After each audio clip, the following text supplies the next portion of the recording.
Bonne nouvelle pour la rentrée académique 2022-2023, l'École supérieure d'administration, d'économie, de journalisme et des métiers de l'audiovisuel ESAE vous ouvre les portes de ses différents sites. À Gbedjourmende, à Bomé-Calavi, à Kpakpa et même à Parakou, l'université ESAE vous offre des bons d'études et des demi-bourses dans toutes ses filières en licence 1, 2 et 3. Et pour les 100 premières inscriptions en master 1 et 2, bénéficiez des demi-bourses. Nouveau bachelier, vous avez au moins la mention assez bien, inscrivez-vous vite à ESAE et bénéficiez d'un bon de 50 000 francs CFA. Étudiants, étudiantes et nouveaux bacheliers, payez 200 000 francs CFA en sciences de gestion, sciences économiques, sciences juridiques et en administration des affaires en licence 1, 2 et 3 et 500 000 francs CFA en master 1 et 2, 250 000 francs CFA en administration générale, administration des finances, journalisme et métiers de l'audiovisuel en licence 1, 2 et 3 et 600 000 francs CFA en master 1 et 2. Alors, inscrivez-vous vite et profitez des offres exceptionnelles mais également d'un enseignement de qualité à l'université d'excellence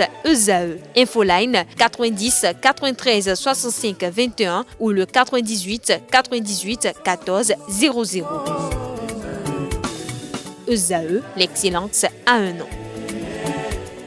Bonjour à toutes et à tous. Les écureuils du Bénin ont été battus sur le score étriqué d'1-0 à Rabat au Maroc. Au lendemain de cette défaite, une équipe de notre rédaction a recueilli les commentaires des citoyens sur la prestation de l'équipe béninoise et font des projections sur le deuxième match qui a lieu ce jour. Le Bénin a été battu par la Mauritanie.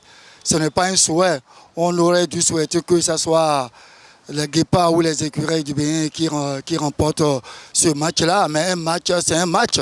Dans un match, il y a toujours un gagnant, il y a toujours un perdant. Avant là, on n'a pas l'habitude de jouer les matchs FIFA, les journées FIFA. C'est maintenant qu'on a l'habitude de jouer, c'est quelque chose qui est bien. Même s'ils ont perdu, l'essentiel est qu'ils sont sortis, ils ont joué comme toutes les nations africaines, les journées FIFA. Notre équipe nationale est à revoir sur tout le plan, avec tous les joueurs qu'il faut. Il faut revoir tout.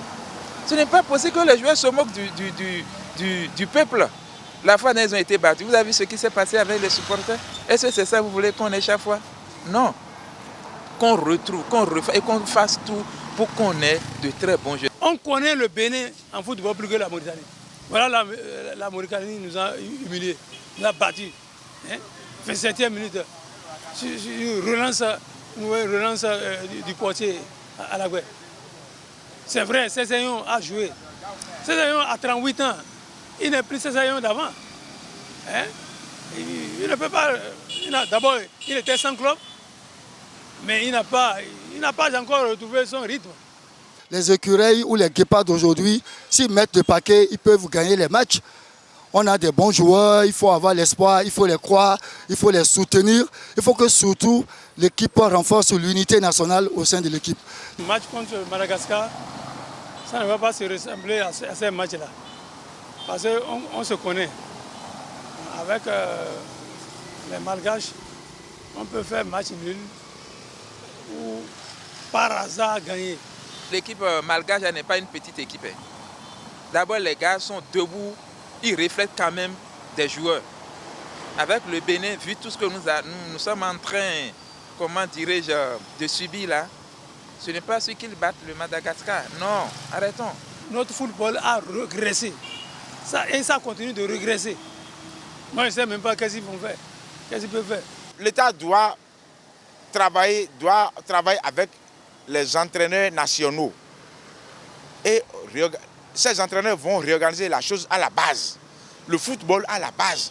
Commencer avec les écoles primaires, dans les quartiers. On a des joueurs, ou bien dans les écoles de foot. Ils doivent revoir tout. Une petite Mauritanie. Et puis, ce que moi je dis, si vous comptez sur le Guigui, vous devez travailler d'abord avant que le Guigui ne vous accompagne. Si c'est sur le Guigui, vous vous trompez. L'opposition entre Béninois et Malgaches, c'est ce mardi 27 septembre 2022 au stade Bachi Mohamedia au Maroc, coup d'envoi 17 GMT. Autre information, Omoyele Odon de Main Magique de Glazoué et Zulfat Garba de Énergie Basketball Club MVP de la FIBA National Yonfkan organisée à Ouida en juin dernier sont sélectionnés pour l'édition 2022 de la FIBA Régionale Yonfkan. Pour l'édition 2022 de la FIBA régionale Yonfkan, Omoyele Odon sera au Maroc du 24 au 26 octobre 2022. La seconde, Zulfat Garba, âgée de 15 ans et 1,98 m, est attendue au Sénégal pour le regroupement des filles programmé du 18 au 20 octobre 2022.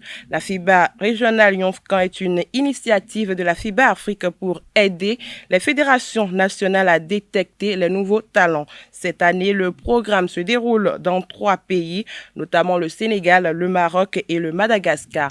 Les meilleurs joueurs sélectionnés sont issus de plusieurs pays africains que sont la Guinée, l'île Maurice, Tchad, l'Ouganda, le Tunisie, le Gabon, le Burkina Faso, le Mozambique, l'Algérie et le Bénin.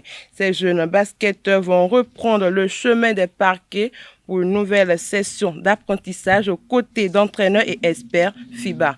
Pour finir, Reine Emilienne Oussou et Amdivi Kounra, représentante du Bénin à la 16e édition du championnat d'Afrique de gymnastique aérobique au Caire en Égypte, ont décroché 2 médailles en équipe, une médaille de bronze en duo mixte et une autre médaille d'argent. En équipe, la triplette Arissou, Kounra et Oussou a décroché la médaille d'argent en trio mixte. Et ce sera tout pour la page des sports de ce matin. Merci pour votre attention et à très bientôt.